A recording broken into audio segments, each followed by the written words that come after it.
అందరికీ నమస్కారం. ఓం శ్రీ మాత్రే నమః.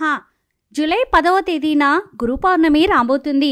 ఈ గురు పౌర్ణమి అనేది హిందువులకు ఒక పెద్ద పండుగ. ఈ రోజున గురువులను పూజిస్తూ ఉంటారు. ఆషాఢ పౌర్ణమికే గురు పౌర్ణమి అని పేరు. ఈ రోజే వ్యాస మహర్షుల వారు జన్మించారు. అందుకే దీనిని వ్యాస పౌర్ణమి అని కూడా అంటారు. అయితే ఈ గురు పౌర్ణమి రోజు ఆవు కనిపిస్తే ఈ చిన్న పని చేయండి చాలు. కోట్లు మిమ్మల్ని వెతుక్కుంటూ వస్తాయి. లెక్కలేనంత ఐశ్వర్యం వస్తుంది. మీకు ఉండే కష్టాలన్నీ కూడా పోతాయి. మీరు పట్టిందల్లా బంగారంలాగా మారుతుంది. గోమాతలోనే ముక్కోటి దేవతలు కొలువై ఉంటారు. అటువంటి ఆవుకు గురు పౌర్ణమి రోజు దీనిని పెట్టడం వల్ల మీకు ఉండే కష్టాలన్నీ కూడా మబ్బుల్లాగా వీడిపోతాయి. మీ సమస్యలు బాధలన్నీ కూడా పోతాయి.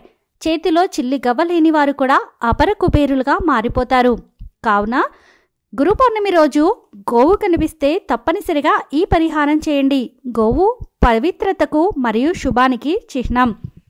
గోవు యొక్క పాలు, మూత్రము మరియు పేడ ఎంతో పవిత్రమైనవి.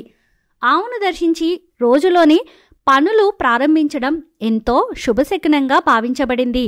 ప్రాచీన పవిత్ర భారతీయ సంస్కృతి సంపదలకు ప్రతీక గోమాత. భారతీయులకు అనాది నుంచి ఆరాధ్య దేవత. మానవ జాతికి ఆవు కన్నా మిన్నగా ఉపకారం చేసే జంతువు మరొకటి లేదు. ఆవు కొమ్ముల మూలంలో బ్రహ్మ, విష్ణువు నివసిస్తారు. అగ్రభాగాన తీర్థస్థానములు, స్థావర జంగములు అలరారి ఉన్నాయి. శిరస్సుకు మధ్యభాగం శంకరుని గేహ, బిగువు అంగాలలో చతుర్దశ భువనాలు ఇమిడి ఉన్నాయి అని అథర్వణ వేదం చెప్తుంది. మన సనాతన ధర్మంలో గోవుకు ప్రత్యేకమైన స్థానం ఉంది. గోవు ఎక్కడ ఉంటే గోవిందుడు అక్కడ ఉంటాడు. ఏ యజ్ఞకార్యం ప్రారంభించాలన్నా ఆవు పేడతో యజ్ఞశాలను సిద్ధం చేయాలి. ఆవు నెయ్యి లేకుండా యజ్ఞం జరగదు. గోవు పాలు లేకుండా భగవంతునికి అభిషేకం జరగదు. ఆవు నీతితో పెట్టే దీపం అత్యంత శ్రేష్టమైనది. ఆవు పాలతో నేతితో చేసే నైవేద్యం భగవంతునికి అత్యంత ఇష్టమైనది. నూతన గృహప్రవేశ సమయంలో ఇంట్లో గోమాతను పూజిస్తే ఆ ఇంట్లో ఏదైనా దోషాలు ఉంటే తొలగిపోతాయి. ప్రతిరోజు భక్తితో గోసేవ చేస్తే జాతక దోషాలు కూడా తొలగిపోతాయి. సిరి సంపదలు కలుగుతాయి. మరి ఇంతటి పవిత్రత కలిగిన గోవు గురు పౌర్ణమి రోజు కనిపిస్తే ఏం చేయాలి అనే విషయాన్ని ఇప్పుడు మనం వివరంగా తెలుసుకుందాం. ఈ గురు పౌర్ణమి రోజున ఇంటి గుమ్మానికి రావి ఆకులు కట్టుకోవాలి. అంటే రావి ఆకులతో తోరణంలాగా తయారు చేసి గుమ్మానికి కట్టుకోవాలి. అలా కట్టుకుంటే లక్ష్మీదేవి యొక్క అనుగ్రహం కలుగుతుంది. అష్టైశ్వర్యాలు సిద్ధిస్తాయి. అంతేకాదు ఈ ఆషాఢ పౌర్ణమి రోజు అందరూ తెలుపు మరియు ఆకుపచ్చ ఈ 2 రంగుల్లో ఉండే దుస్తులు ధరించాలి. అలా ధరిస్తే గ్రహాల ప్రభావం మీ మీద పాజిటివ్గా పనిచేస్తుంది. మీకు ఎటువంటి సమస్యలు రాకుండా ఉంటాయి. కానీ ఈ పౌర్ణమి రోజు పొరపాటున కూడా నీలి రంగులో ఉండే దుస్తులు ధరించవద్దు. అంటే బ్లూ కలర్లో ఉండే దుస్తులు ధరించకూడదు. లైట్ బ్లూ కలర్ కాకుండా డార్క్ బ్లూ కలర్ దుస్తులు ధరించకూడదు. కోరి కోరి కష్టాలు కొని తెచ్చుకున్నట్లు అవుతుంది. అంతేకాదు ఈ గురు పౌర్ణమి రోజు ఆడవారందరూ నుదుటిన కుంకుమ పొట్టును పెట్టుకొని కాళ్లకు పసుపు రాసుకోవాలి. అలా రాసుకుంటే ఆ ఇంటికి ఐశ్వర్యం వస్తుంది. ధనానికి కొరత అనేది ఉండదు. అలాగే ఆషాఢ మాసంలో ఇప్పటి వరకు గోరింటాకును ఒక్కసారి కూడా పెట్టుకొని వారు ఉంటారు. గురు పౌర్ణమికి ఒకరోజు ముందు పెట్టుకుంటే చాలా చాలా మంచిది. లక్ష్మీ కటాక్షం సిద్ధిస్తుంది.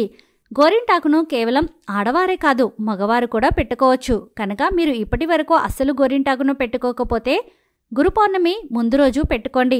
మీకు అంతా మంచి జరుగుతుంది. ఇక గురు పౌర్ణమి రోజు మీకు ఆవు కనిపిస్తే ఒక పని చేయండి చాలు. లెక్కలేనంత ఐశ్వర్యం వస్తుంది. మీకు ఉండే కష్టాలన్నీ కూడా పోతాయని శాస్త్రాలు చెప్తూ ఉన్నాయి. ఏమీ లేదు, ఈరోజు మీ ఇంటి దగ్గర కానీ లేదా గుడి దగ్గరకు కానీ వెళ్ళినప్పుడు ఆవు కనిపిస్తే ముందు ఆ గోమాతను మీ చేతితో తాకండి. అలా గోమాతను తాకితే చాలు మీకు ఉండే దరిద్రం మొత్తం పోతుంది అని పురాణాలు చెప్తూ ఉన్నాయి. అలా ఆవును తాకిన తర్వాత ఆవు చుట్టూ 3 ప్రదక్షిణాలు చేసి క్యాబేజీను ఆహారంగా పెట్టండి. క్యాబేజీతో పాటుగా కొంచెం బెల్లం తురుమును కూడా పెట్టండి. సాధారణంగా మీ ఇంటి దగ్గర వీధుల్లో ఆవులు కనిపిస్తూ ఉంటాయి కదా, ఆవులకైనా క్యాబేజీని పెట్టవచ్చు. లేదంటే గోశాలల్లో ఉండే ఆవులకు, గుడి దగ్గర ఉండే ఆవులకు అయినా సరే క్యాబేజీని ఆహారంగా పెట్టవచ్చు. ఇలా గురు పౌర్ణమి రోజు క్యాబేజీని, బెల్లంను గోవుకు ఆహారంగా పెడితే కోట్లు మిమ్మల్ని వెతుక్కుంటూ వస్తాయి. లెక్కలేనంత ఐశ్వర్యం వస్తుంది. ముక్కోటి దేవతల అనుగ్రహంతో మీ కష్టాలన్నీ కూడా తొలగిపోతాయి. అష్టైశ్వర్యాలు సిద్ధిస్తాయి. ఉద్యోగం లేని వారికి ఉద్యోగాలు వస్తాయి. వివాహం జరగని వారికి వివాహం జరుగుతుంది. సంతాన దోషాలు పోతాయి. మంచి సంతానం కలుగుతుంది. మీరు అన్ని శుభాలే వింటారు. కాబట్టి మీరు కూడా ఈ గురు పౌర్ణమి రోజు ఆవు కనిపిస్తే క్యాబేజీను బెల్లంను తినిపించండి. అంతేకాదు ఈ గురు పౌర్ణమి రోజు గోవుకు వివిధ ఆహార పదార్థాలను పెట్టడం వలన వివిధ రకాల ఫలితాలను కలుగుతాయి. ఆషాఢ పౌర్ణమి రోజు పచ్చగడ్డిని గోవుకు ఆహారంగా పెట్టడం వల్ల సకల ఐశ్వర్యాలు కలుగుతాయి. కష్టాలు పోతాయి. అన్నంలో చిటికెడు ఉప్పు పసుపు కలిపి ఆ అన్నాన్ని గోవుకు ఆహారంగా పెడితే ధన సమస్యలు పోతాయి. అప్పులు తీరిపోతాయి. సంతానం పెరుగుతుంది.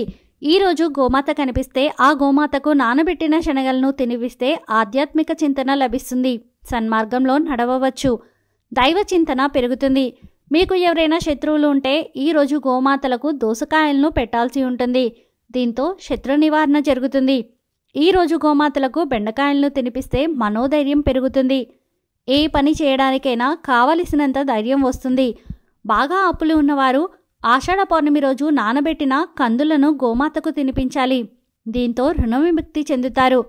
పిల్లలు విద్యారంగంలో ఎదగాలంటే వారి తల్లిదండ్రులు ఈరోజు గోమాతలకు నానబెట్టిన పొట్టు పెసరపప్పును తినిపించాల్సి ఉంటుంది. ఈరోజు గోమాతకు నానబెట్టిన ఛాయ్ పెసరపప్పు పెడితే ఇంద్రియ నిగ్రహం కలుగుతుంది. ఉద్యోగం రాకుండా ఉన్నవారు, దానికోసం విశ్వ ప్రయత్నం చేస్తూ ఉన్నవారు ఈరోజు గోమాతకు గోధుమ పిండిని బెల్లమును కలిపి పెట్టాలి. ధనం బాగా సంపాదించాలనుకునేవారు గోమాతకు మినప్పిండి బెల్లము కలిపి పెట్టాలి. మానసిక ప్రశాంతత కావాలనుకునేవారు ఈరోజు గోమాతకు దొండకాయలు పెట్టాలి. గోమాతకు అరటి పండ్లు తినిపిస్తే ఉన్నత పదవి పొందుతారు. సంతానం కోసం వేచి చూస్తున్నవారు ఈరోజు గోమాతకు వంకాయలను తినిపిస్తే ఫలితం ఉంటుంది. వ్యాపారంలో అభివృద్ధిని కోరుకునేవారు గోమాతకు క్యారెట్లు పెట్టాలి. నరకోశం ఉన్నవారు గోమాతకు బంగాళదుంపలను తినిపించాలి. వివాహం కానివారు గోమాతకు టమాటాలను పెట్టాలి. ఈరోజు గోమాతకు బీట్రూటు పాలకూరు తినిపిస్తే మీరు ధనవంతులు అవుతారు. ఐశ్వర్య ప్రాప్తి కలుగుతుంది. గోమాతకు నానబెట్టిన మినుములు పెడితే ఆత్మవిశ్వాసం లభిస్తుంది. గోమాతకు నానబెట్టిన కందులు పెడితే కోపం తగ్గుతుంది. తోటకూర బెల్లము కలిపి గోమాతకు పెడితే మానసిక ప్రశాంతత పొందవచ్చు. గోమాతకు నానబెట్టిన గోధుమలు పెడితే కీర్తి పట్టుదల లభిస్తాయి. నానబెట్టిన బొబ్బర్లను గోమాతకు పెడితే ధనాభివృద్ధి కలుగుతుంది. ఆషాఢ పౌర్ణమి రోజు గోమాత కనిపిస్తే ఆ గోమాతకు నానబెట్టిన ఉలవలు పెడితే వృత్తిలో నిలకడ లభిస్తుంది. ఇలా ఆషాఢ పౌర్ణమి రోజు ఆయా పదార్థాలను భక్తితో గోవులకు సమర్పించుకుంటే మీకు ఉన్న సమస్యలు సులభంగా పోతాయి. తరతరాలకు తరగని ఐశ్వర్యం వస్తుంది. సకల దేవతల అనుగ్రహం కలుగుతుంది. ఘోర నరకాలు తప్పుతాయి. కష్టాలన్నీ కూడా పోతాయి. లక్ష్మీదేవి అనుగ్రహం కలుగుతుంది. మీ దశ మారిపోతుంది. రాజయోగం పడుతుంది. అసంపూర్ణిమ పర్వాన్ని ఆదిలో జగద్గురువైన ఆదిశంకరాచార్యులు ఏర్పాటు చేశారని నమ్మకం. తలం పట్టుకున్నా నేర్పేవాడు ఉన్నప్పుడే అందులో మెలకువలు తెలుస్తాయి. ఆ నేర్పించేవాడే గురువు. లౌకిక అలౌకిక ఆధ్యాత్మిక ఇలా ఏ రంగంలో అయినా మనలను నడిపించడానికి గురువు కావాల్సిందే. సనాతన హైందవ సమాజంలో గురువుకు తల్లిదండ్రుల తర్వాత స్థానం దక్కింది. గురువు అనుగ్రహం లేనిదే ఇహలోకంలోనైనా పరలోకంలోనైనా సుఖం పొందడం దుర్లభం అని శాస్త్రం చెబుతుంది. అజ్ఞానం అనే చీకటిని తొలగించే శక్తే గురువు. 4 వేదాలు, ఉపనిషత్తులు, అష్టాదశ పురాణాలు, బ్రహ్మసూత్రాలు, మహాభారతం, భాగవతం ఇవన్నీ మానవాళికి అందించిన మహోన్నతుడు జ్ఞానబ్రహ్మ వ్యాసమహాముని జన్మదినమే గురు పౌర్ణమి. ఆషాఢ పౌర్ణమి రోజే గురు పౌర్ణమి జరుపుకుంటారు.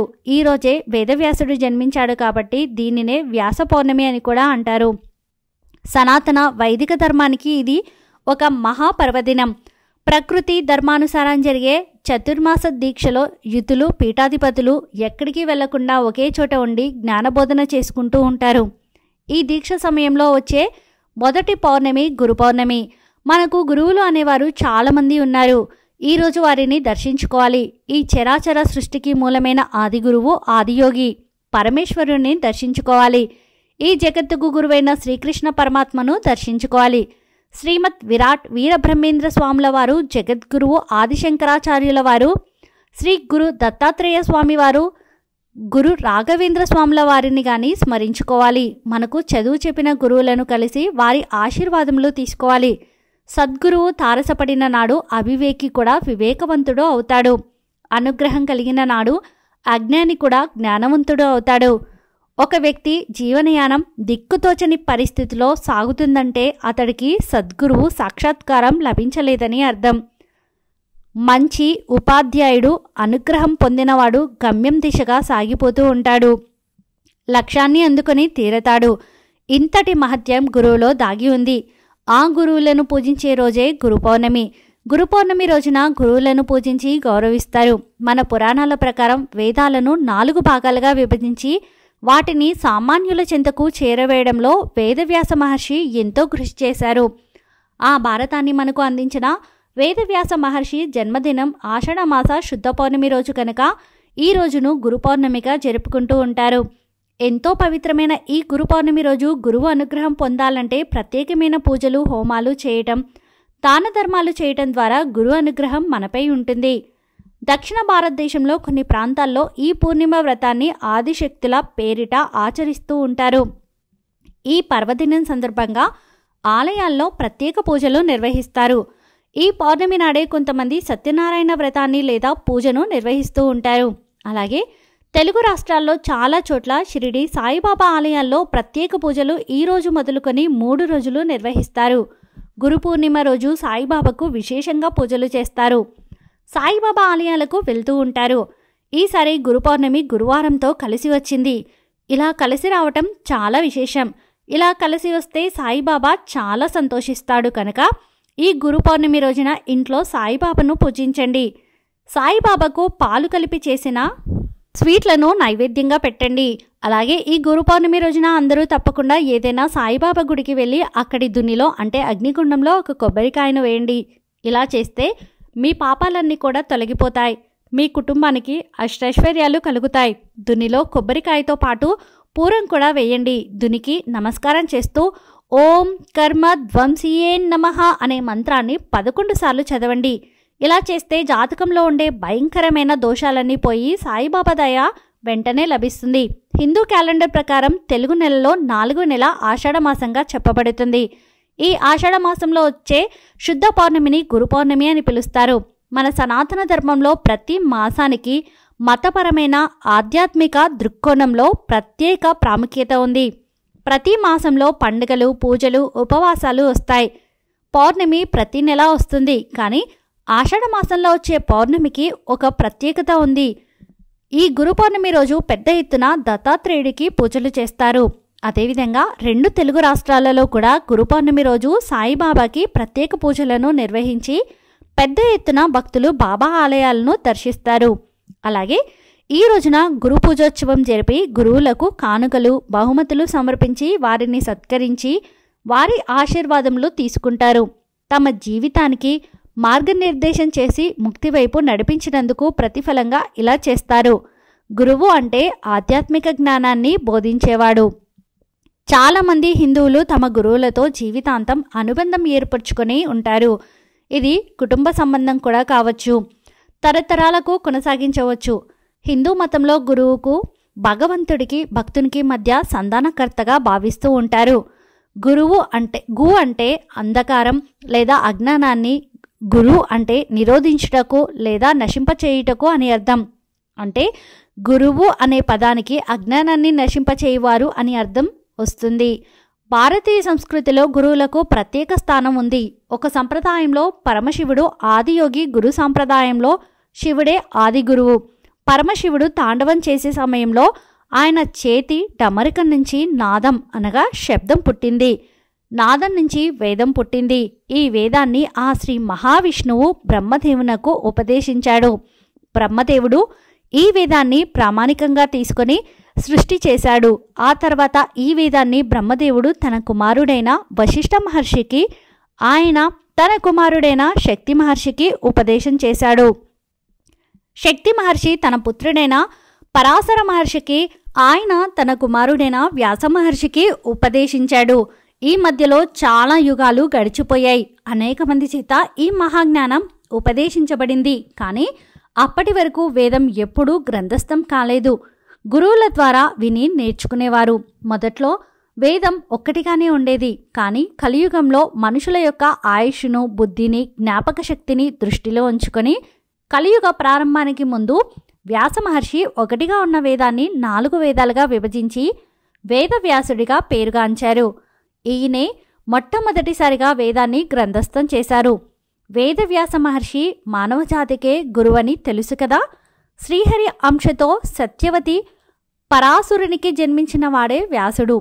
వేదవ్యాసుని పూర్వనామం కృష్ణ ద్వైపాయనుడు. ఈయన వల్లే కురువంశం అభివృద్ధి చెందింది. తల్లి కోరికపై ధృతరాష్ట్రుణ్ణి, అంబాలికకు పాండురాజుని, అంబికాసికి విదురుని ప్రసాదించినాడు. పాండవ అగ్రజుడైన ధర్మరాజుకు ప్రతిస్మృతిని ఉపదేశించింది. వ్యాసుడే దానిని ధర్మరాజు ద్వారా అర్జునుడు ఉపదేశం పొంది దేవతలను మెప్పించి పురుపాండవ చరిత్ర ఖ్యాతి పొందేటట్లుగా జయం అనే పేరిట గ్రంథస్థం చేశాడు. వ్యాసుడు అదే ఆ తర్వాతి కాలంలో మహాభారతం అయ్యింది. అష్టాదశ పురాణాలు రాసింది వ్యాసుడే. ఇంకా భాగవతాన్ని రచించాడు. అయితే పురాణాల కాలం నుండి నేటి వరకు గురువు అనగానే వ్యాస మహర్షినే మొదటిగా పూజిస్తారు మరియు గౌరవిస్తారు. ఆయన జన్మదినాన్ని ఒక పవిత్రమైన రోజుగా భావించడమే కాదు, ఒక పండుగలాగా కూడా జరుపుకుంటూ ఉంటారు. ఈ ఆచారం మన దేశంలో ప్రతి ఏటా ఆనవాయితీగానే వస్తుంది. ఇలా గురు భగవానుని స్మరించుకుని గురు పౌర్ణమి నాడు పూజలు చేస్తే తమకు సకల సంపదలు లభిస్తాయని చాలామంది హిందువులు నమ్ముతూ ఉంటారు. ఈరోజు మీరు అతి ముఖ్యంగా చేయవలసింది దత్తాత్రేయుని, సాయిబాబాను పూజించుకోవాలి. దత్తాత్రేయునికి శనగలతో చేసిన దండను సమర్పిస్తే మీ కుటుంబ సభ్యులు ఆయురారోగ్యాలతో వర్ధిల్లుతారు. శనగలను ఒకరోజు ముందే నానబెట్టి మరుసటి రోజున దండలాగా గుచ్చి దత్తాత్రేయునికి సమర్పించాలి. ఈ దండను పిల్లల చేత వేయిస్తే వారు చదువుల్లో ఉన్నత స్థాయికి ఎదుగుతారు. పిల్లలకు ఆరోగ్యపరంగా కూడా ఎంతో బాగుంటుంది. ఈ శనగల మాలను గురు పౌర్ణమి రోజున దత్తాత్రేయునికి సమర్పిస్తే మీ ఇంటిలో ఎప్పటికీ డబ్బు లోటు అనేదే ఉండదు. సకల సంపదలను సొంతం చేసుకున్నవారు అవుతారు. ఒకవేళ మీ ఇంటిలో దత్తాత్రేయుని పటం లేకపోతే ఆ మాలను శివుడికి సమర్పించండి, శుభం చేకూరుతుంది. శివుడికి శనగలను లేదా శనగలతో చేసిన దండను సమర్పిస్తే మీకు ఉన్న ఇతిబాధలన్నీ కూడా తొలగిపోతాయి. ఈ ఆషాఢ పౌర్ణమి రోజు ఆ మహాశివుడు ధ్యానంలోనికి వెళ్ళిపోతాడు. ఆయన జటాజూటంలో ఒక శక్తి ఉంటుంది. ఈ రోజున మీరు శివుడు ధ్యానం చేసినటువంటి పటాన్ని మీ పూజా మందిరంలో పెట్టుకుంటే మీకు ఎంతో మంచి జరుగుతుంది. ఒకవేళ మీ పూజ గదిలో ఆల్రెడీ శివుడు ధ్యానం చేస్తున్నట్లుగా ఉన్నటువంటి ఫోటో మీ పూజ గదిలో ఉంటే ఆ ఫోటో ముందు తెల్లటి పువ్వులను ఉంచండి. ఇలా చేస్తే మీకు ఆ శివుని అనుగ్రహం దక్కుతుంది. అష్టైశ్వర్యాలు కలుగుతాయి. ఆర్థిక ఇబ్బందులు కూడా తొలగిపోతాయి. మీ పూజ గదిలో శివుడు ధ్యానం చేస్తున్నటువంటి పటం లేకపోతే ఈరోజు మీరు తెచ్చిపెట్టుకోండి. గురు పౌర్ణమి రోజున శివుడు ధ్యానం చేసే పటం పెట్టుకుంటే మీకు కష్టాలు రావు. ఈ పౌర్ణమి రోజున పెళ్లిగాని ఆడవారు కోకిల వ్రతం ఆచరిస్తే ఎంతో మంచి జరుగుతుంది. వివాహం కాక బాధపడేవారు, మంచి సంబంధం కోసం ఎదురు చూసేవారు ఈ కోకిల వ్రతాన్ని ఆచరించండి. ఆషాఢ శుద్ధ పౌర్ణమి రోజున పెళ్లి కాని ఆడవారు తెలగపిండితో కానీ లేదా బియ్యపిండితో కోకిల వ్రతం చేసి లక్ష్మీదేవి పటం ముందు లేదా శివపార్వతుల పటం ముందు పెట్టండి. ఇలా కోకిల ప్రతిమను చేసి పటిక బెల్లాన్ని నైవేద్యంగా సమర్పించండి. ఇలా ఆషాఢ శుద్ధ పౌర్ణమి నాడు చేస్తే అమ్మవారి అనుగ్రహం కలిగి మీకు మంచి సంబంధం వస్తుంది. పౌర్ణమి రోజు పూర్ణ చంద్రబలంతో చంద్రుడు ఉంటాడు. చంద్రుడు మనకారకుడు. పూర్ణ చంద్రబలంతో చంద్రుడు ఉన్నప్పుడు మనసు రకరకాలుగా మారుతుంది. ఇదే సమయంలో సముద్రం ఆటుపోటుకు గురి అవుతూ ఉంటుంది. అలాగే పౌర్ణమి రోజున చంద్రుడి యొక్క ప్రభావం మన శరీరంపై కూడా తీవ్ర ప్రభావం చూపుతుంది. ఇది సైన్స్ ప్రకారం కూడా నిరూపించబడింది. పౌర్ణమి రోజు సముద్రం ఎంత అలజడిగా ఉంటుందో మన మనసు కూడా కొంత అలజడికి గురి అవుతూ ఉంటుంది అని శాస్త్ర పండితులు కూడా చెప్తూ ఉన్నారు. అంతేకాదు మన మనసు రకరకాలుగా మార్పులు చెంది వివిధ రకాల ఆలోచనలు చేస్తుంది. మన విజయాలకు కారణం మన ఆలోచనలే. మరి పౌర్ణమి రోజున అంటే ఈ ఆషాఢ పౌర్ణమి రోజున మన మనసు పరిపరి విధాలుగా మారకుండా నిలకడగా ఉండడం కోసం ఈ యొక్క ఆకును తింటే చాలు.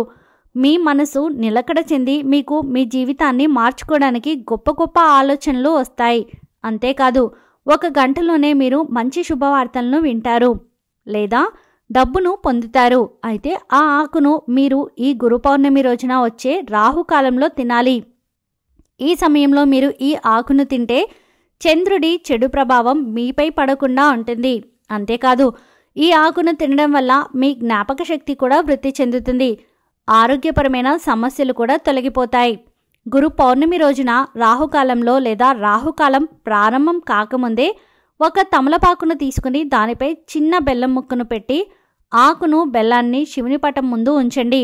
గురు పౌర్ణమి రోజున ఉదయాన్నే దీపారాధన చేసుకుంటారు కాబట్టి ఈ ఆకును బెల్లాన్ని శివుని పటం ముందు పెట్టి పూజ చేసి రాహుకాలం ప్రారంభమైన తర్వాత ఈ ఆకును దానితో పాటు బెల్లాన్ని కూడా తినండి. తమలపాకు బెల్లం కలిపి తినడం వల్ల మీ శరీరం ఉత్తేజం చెందుతుంది. అంతేకాదు తమలపాకు తినడం వల్ల మీ ఆరోగ్య సమస్యలు కూడా చాలా వరకు పటాపంచలు అయిపోతాయి. జ్ఞాపక శక్తి కూడా వృద్ధి చెందుతుంది. తమలపాకులో ఎన్నో ఔషధ గుణాలు ఉన్నాయి. ఈ ఆకును తినడం వల్ల మంచి ఆరోగ్యంతో పాటు మానసిక తృప్తి కూడా చెందుతారు. ఈ ఆకు మనసు అదుపు తప్పకుండా చేస్తుంది. తమలపాకు బెల్లాన్ని పిల్లలకు తినిపించడం మరీ మంచిది. అలాగే గురు పౌర్ణమి రోజు సాయంత్రం అస్సలు మర్చిపోకుండా పౌర్ణమి గడియల్లో ఇలా చేయండి. అప్పుడు మీకు చంద్రుడి అనుగ్రహం కలిగి మీరు మీ కుటుంబ సభ్యులు ఆనందంగా ఉంటారు. గురు పౌర్ణమి రోజు సాయంత్రం పౌర్ణమి గడియల్లో ఒక గ్లాస్ పాలు తీసుకొని అందులో చిన్న బెల్లం ముక్క వేసి 5 లేదా 6 యాలకులను వేయండి. ఆ గ్లాసును చంద్రకిరణాలు పడే ప్లేస్లో అంటే ఇంటి డాబాపై పెట్టండి. కొంతసేపు అయిన తర్వాత ఆ పాలను త్రాగండి. ఇలా గురు పౌర్ణమి రోజున చేయడం వల్ల మీకు ఉన్న ఆర్థిక సమస్యలు తొలగిపోతాయి. డబ్బు అంచెలంచెలుగా వృద్ధి చెందుతుంది. అంతేకాదు చంద్రకిరణాలు పడిన ఈ పాలు త్రాగడం వల్ల మీకు అపారమైన శక్తి కూడా వస్తుంది. ఈ గురు పౌర్ణమి రోజు ఉదయం రాహుకాలంలో తమలపాకు బెల్లం తినాలి. అలాగే సాయంత్రం పౌర్ణమి గడియాల్లో పాలల్లో యాలకులు బెల్లాన్ని వేసి త్రాగాలి. ఇలా చేస్తే మీకు ఉన్న సమస్యలు చాలా వరకు తొలగిపోతాయి. గురు పౌర్ణమి రోజున ఎవరైతే ఇలా చేస్తారో వారికి ఆయురారోగ్యాలతో పాటు సిరి సంపదలు కూడా చేకూరుతాయి. లోకంలో ప్రతి ఒక్కరికి మొదటి గురువు తల్లి. తల్లి తర్వాత మనలో ఉన్నటువంటి జ్ఞానాన్ని బయటకు తీసేది ఒక గురువు మాత్రమే కనుక గురువుకు హిందూ సాంప్రదాయంలో చాలా ప్రాధాన్యత కల్పించారు. అజ్ఞానం అనే చీకటిని తొలగించి గురువు సాక్షాత్తు బ్రహ్మ అనటంలో సందేహం లేదు. అద్వితీయమైన గురు పరంపరలకు ఆలవాలం మన భారతదేశం. గురువును బ్రహ్మ, విష్ణు, మహేశ్వర స్వరూపంగా త్రిమూర్తుల స్వరూపంగా పూజించే ఉత్కృష్టమైన సంస్కృతి మనది. శాస్త్రాలు, ఉపదేశాలు, పూజలు, జపాలు ఏవైనా సరే గురుముఖంగా ఉపదేశమైనప్పుడు మాత్రమే వాటికి గుర్తింపు, రాణింపు కలుగుతాయి. ఆధ్యాత్మిక ప్రపంచంలో గురువు అంటే దత్తాత్రేయుడే. ఎందుకంటే ఆయనకు ఉన్న ఇరు స్పర్శల్లో 2 రూపాలు ఉన్నాయి. అందులో ఒక రూపం గురువైతే మరో రూపం ఈశ్వరుడు. గురువు, దేవుడు ఒకరిలోనే ఉండడం విశేషం. అలాంటి విశిష్ట రూపంగా అవతరించాడు దత్తాత్రేయుడు. కనుకనే దత్తాత్రేయుడు గురుదేవుడయ్యాడు. శ్రీ దత్తమూర్తి 3 శిరస్సులలో 6 భుజములతో, ఆయుధములతో, 4 కుక్కలతో, ఆవుతో ఉన్నట్లు చిత్రీకరించబడి ఉంటుంది. కీకి గల అర్థాలను పరిశీలిస్తే దత్తాత్రేయుడి దగ్గర ఉండే 4 కుక్కలు 4 వేదములకు సంకేతం. గురు పూర్ణిమను పురస్కరించుకొని గురువులను స్మరించడం వల్ల త్రిమూర్తులను పూజించిన పుణ్యఫలం లభిస్తుంది. ఆదియోగి, ఆది గురువైన మహాశివుడు ఆషాఢ పౌర్ణమి నాడు సప్త ఋషులకు జ్ఞానబోధ చేశాడని శివపురాణం చెప్తున్నది. ఆషాఢ పౌర్ణమి రోజే దత్తాత్రేయుడు తన శిష్యులకు జ్ఞానబోధ చేసినట్టుగా దత్తచరిత్ర చెప్తుంది. వ్యాస మహాముని ఈ రోజున సత్యవతి సంతనులకు జన్మనిచ్చాడని, కొన్ని సంవత్సరాల తర్వాత ఆయన ఇదే రోజున వేదాలను ఋగ్, యజుర్, సామ, అథర్వణ వేదాలుగా విభజించాడని ప్రతీతి. ఈ పుణ్య విశేషాలను పురస్కరించుకొని ఆషాఢ పౌర్ణమిని గురు పూర్ణమిగా, వ్యాస పూర్ణమిగా జరుపుకుంటారు. ఈ గురు పూర్ణమి రోజు ఎట్టి పరిస్థితుల్లోనూ కొన్ని పనులు చేయకూడదని పెద్దలు అంటూ ఉన్నారు. మరి ఆ వివరాలను ఇప్పుడు మనం వివరంగా తెలుసుకుందాం. ఈ పౌర్ణమి రోజు ఎవరైనా సరే ప్రాప్తకాలమే నిద్రలేచి ఇంటి గుమ్మం ముందు శుభ్రంగా ఊడ్చుకొని వీలుంటే ఆవు పేడతో కల్లాపు చల్లి లేదా నీటిని చల్లుకొని చక్కటి ముగ్గులు వేసుకోవాలి. లక్ష్మీ ముగ్గు లేదా కుబేర ముగ్గును పూజా మంత్రంతో వేసి అలంకరించుకోవాలి. ఇక గుమ్మానికి అంటే గడపకు పసుపు రాసి కుంకుమ బొట్లు పెట్టి చక్కగా అలంకరించుకోవాలి. ఇది లక్ష్మీ ప్రదం. గుమ్మానికి ఇరుపక్కల సుగంధభరితమైన పుష్పాలను, మామిడి తోరణాలను కట్టి ఉంచాలి. ఈరోజు ఉదయం మరియు సాయంత్రం గుగ్గిలంలో దీపం వేయండి. ఈరోజు ఇంటి ఇల్లాలు కానీ ఆడపడుచులు కానీ ఇంటిలో అస్సలు దుఃఖించరాదు. ఈరోజే కాదు ఏ రోజు కూడా దుఃఖించకూడదు. ఆడవారు ఇంట్లో ఉండే పెద్దవారిని కూడా కంటతడి పెట్టకుండా చూసుకోవాలి. ముసలి తల్లిదండ్రులను అంటే ఇంట్లో పెద్దవారు ఉంటారు కదా, వారిపై చాలామంది విసుక్కుంటూ ఉంటారు, వారిని తిట్టుకుంటూ ఉంటారు, వారితో పనులు చేయిస్తూ ఉంటారు, వారు చేసిన పనిని అవమానిస్తూ వారి మనసును గాయపరుస్తూ ఉంటారు. కానీ ఇటువంటి పనులను గురు పౌర్ణమి రోజు అస్సలు చేయకూడదు. చేశారంటే లక్ష్మీదేవికి ఆగ్రహం వస్తుంది. ఇంట్లో ఉన్న పెద్దవారు తల్లిదండ్రులు దైవంతో సమానం, అందుచేత వారిని ఎప్పుడూ కూడా గౌరవించి తీరాలి. అలాగే ఈ పౌర్ణమి రోజు తప్పకుండా తులసి మొక్కను నీరు పోసి పూజ చేయాలి. లక్ష్మీదేవికి ఎర్రటి రంగన్నా పట్టు చీరలన్నా చాలా ఇష్టం. అందుచేత మీరు ఈ పౌర్ణమి రోజు లక్ష్మీ పూజ చేస్తే ఎరుపు రంగు మరియు తెలుపు రంగులో ఉండే వస్త్రాలను ధరించండి. లక్ష్మీ అష్టోత్తరం పారాయణం చేయండి. అలా లక్ష్మీ అష్టోత్తరం చదివిన తర్వాత విష్ణుమూర్తిని తప్పక స్మరించాలి. ఈ గురు పౌర్ణమి రోజు గురువును పూజించడం చాలా శ్రేయస్కరం. అలాగే ఈరోజు ఇంట్లో పిల్లల్ని బాధ పెట్టడం, వారిని ఊరికూరికే ఏడిపించడం, కొట్టడం, తిట్టడం వంటి పనులు చేయవద్దు. ఇంట్లోని పెద్దవారిని ఎంత ప్రేమగా ఎంత మర్యాదగా చూసుకోవాలో చిన్నపిల్లల్ని కూడా అలాగే చూసుకోవాలి. పిల్లల్ని పదే పదే తిట్టడం, కొట్టడం, ఏడిపించడం వంటి పనులు చేయవద్దు. ఇక భార్యాభర్తలు చాలామంది తరచూ గొడవలు పడుతూ ఉంటారు. అయిన దానికి కాని దానికి ఒకరిపై ఒకరు అరుచుకుంటూ ఉంటారు. ఇటువంటి అలవాటు ఉంటే వెంటనే మార్చుకోండి. ఎందుకంటే ఇలాంటి ఇంట్లో లక్ష్మీదేవి ఉండదు. భార్యను భర్త గౌరవించాలి, భర్తను భార్య గౌరవించాలి. చక్కటి ప్రేమానురాగాలతో వారు జీవనాన్ని సాగించాలి. అంతే తప్ప ఎప్పుడూ గొడవ పడుతూ ఒకరిపై ఒకరు చెప్పుకుంటూ ఉంటే లక్ష్మీదేవికే నచ్చదు. ముఖ్యంగా ఈ పౌర్ణమి రోజు భార్యాభర్తలు గొడవ పడితే లక్ష్మీదేవి ఇంటి నుండి వెళ్ళిపోతుంది. ఈరోజు గోవులు కనిపిస్తే పూజించండి, నమస్కరించండి. అంతేకాని హింసించే పనులు మాత్రం చేయవద్దు. జీవిని కూడా మనం హింసించకూడదు. ఇలా పౌర్ణమి రోజు ఈ నియమాలు పాటిస్తే ఎటువంటి కష్టాలు దరిచేరవు. ఈ వీడియో మీకు నచ్చితే ప్లీజ్ లైక్ చేయండి, మరికొంతమందికి వీడియోని షేర్ చేయండి. ఫస్ట్ టైం ఛానల్ని చూస్తున్న వారు సబ్స్క్రైబ్ చేసుకుని పక్కనే ఉన్నటువంటి బెల్ ఐకాన్ని క్లిక్ చేయండి. సర్వే జనా సుఖినో భవంతు.